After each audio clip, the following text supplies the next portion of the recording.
السلام علیکم ویورس، کیسے ہیں آپ؟ امید ہے خیریت سے ہوں گے۔ اللہ تعالیٰ خیر کا ٹائم لے کر آئے۔ ہم جس معاشرے میں رہتے ہیں نا، اس معاشرے میں جو سب سے امپورٹنٹ پرسنالٹی ہوتی ہے، ہم اس کو لائف میں بالکل بھی ڈسکس نہیں کرتے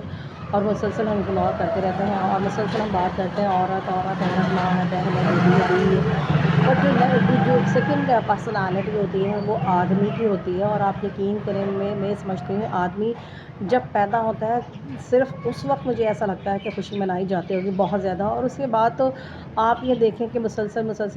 کسی نہ کسی فارم کے اوپر اس آدمی کے اوپر ڈفرینٹ رشتوں کی مد میں جو ہے وہ رسپانسبلٹیز ڈالی ہی جاتی ہیں، کیونکہ ہم بینگ اے مسلم معاشرے میں رہتے ہیں اور الحمدللہ ہم مسلمان ہیں۔ تو وہاں اللہ تعالیٰ نے آدمی کی جو پرسنالٹی ہے اس کو ڈفرینٹ روپ میں ڈھال کر جو ہے نا سوسائٹی کے لیے، اسپیشل عورت کے لیے جو ہے نا فیتھفل بنایا ہے۔ اب جیسے آپ کو پتہ ہے کہ سب سے پہلے آدمی جو ہے وہ والد کے فارم میں ہمیں جو ہے وہ نظر آتے ہیں، اور وہ اپنی پوری ایک لائف دوسری اپنی یعنی لائف کو یعنی کہ جنریشن کو بڑھانے کے اندر جو ہے نا وہ سرو کر دیتے ہیں۔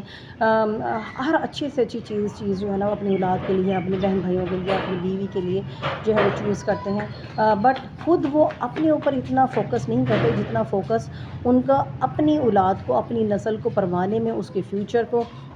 پروان چڑھانے میں وہ لگا دیتے ہیں۔ پھر اس کے بعد آپ دیکھیں کہ بھائی ہو جاتے ہیں، بڑے ہو جاتے ہیں ماشاءاللہ، ان کے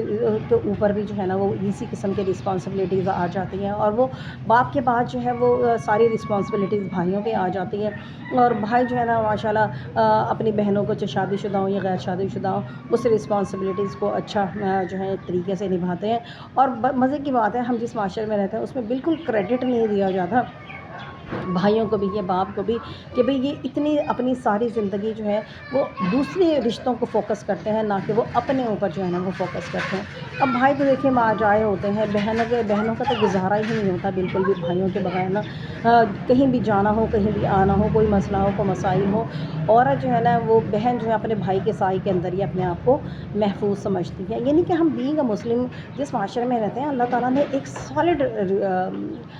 رشتوں کی چھاؤں میں جو ہے نا عورت کو محفوظ رکھا ہے۔ آگے فارورڈ تھوڑا سا اور بڑھ جائیں تو پھر ہمیں شوہر جو ہے، مرد جو ہے وہ شوہر کی فارم میں جو ہے نا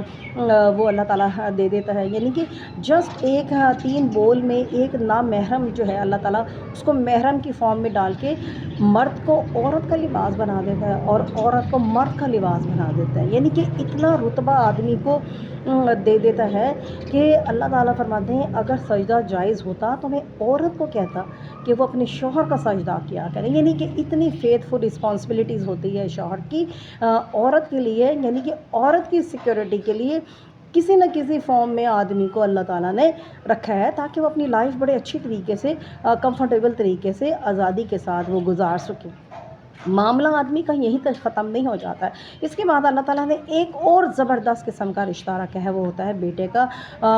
جب ظاہر ہے اوبیسلی بیٹا جب بڑا ہو جاتا ہے تو ظاہر ہے ماں باپ تو بوڑھے ہو جاتے ہیں، تو وہ بیٹا وہ اپنے والدین کو اسی طریقے سے، اسی ذمہ داری کے ساتھ جو ہے نا ان کے ساتھ حسن سلوک کو جو ہے روا رکھتا ہے جس طرح سے والدین نے اپنی اولاد کو پالا تھا۔ اب وہ ساری ذمہ داری والدین کی جو ہوتی ہے، اسپیشل والد کی، وہ بیٹے کے اوپر آ جاتی ہے۔ پھر وہ بیٹا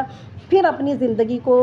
جو ہے نگیٹ کر کے اپنی تمام خوشیوں کو، اپنی کامیابیوں کو اپنی ماں باپ کے، اپنے بہن بھائیوں سے اگین جو ہے وہ ریلیٹ کر دیتے ہیں۔ تو ہمیں بہت براڈلی جو ہے نا اس بات کو ایکسیپٹ کرنے کی ضرورت ہے کہ ہمارے معاشرے میں سب سے زیادہ میں سمجھتی ہوں جو اپنی لائف کو دوسروں کو دیتا ہے وہ آدمی ہوتا ہے، چاہے وہ باپ کی فارم میں ہو، چاہے وہ بھائی کی فارم میں ہو، چاہے وہ شوہر کی فارم میں ہو، چاہے وہ بیٹے کی فارم میں ہے۔ یہ تمام جو محرم رشتے ہوتے ہیں یہ اتنے زیادہ کریڈیبل ہیں، اتنے زیادہ رسپیکٹیبل ہیں، میں نہیں سمجھتی کہ ان رشتوں سے آگے بھی آپ کو لائف میں کوئی رشتہ مل سکتا ہو۔ اور بہت مزے کی بات ہے کہ ان چاروں رشتوں میں اللہ تعالیٰ نے عورت کو بڑے مضبوط چھت کے نیچے رکھا ہے کہ عورت ان محرم رشتوں کے اندر رہتے ہوئے اپنی زندگی بڑے اچھے طریقے سے، بڑے احسن طریقے سے گزار سکے۔ تو یہ ہماری جو ہے نا بہت رسپانسبلٹی بنتی ہے کہ ہمیں بھی کسی نہ کسی فارم میں جو ہمارے محرم رشتے ہیں ان کو وہ اہمیت، وہ عزت دینی چاہیے جو ہمارے خدا نے ان کے لیے مختص کی ہے، اور جو نبی پاک صلی اللہ علیہ وسلم نے ہمیں ان کے بارے میں بتایا ہے۔ Thank you.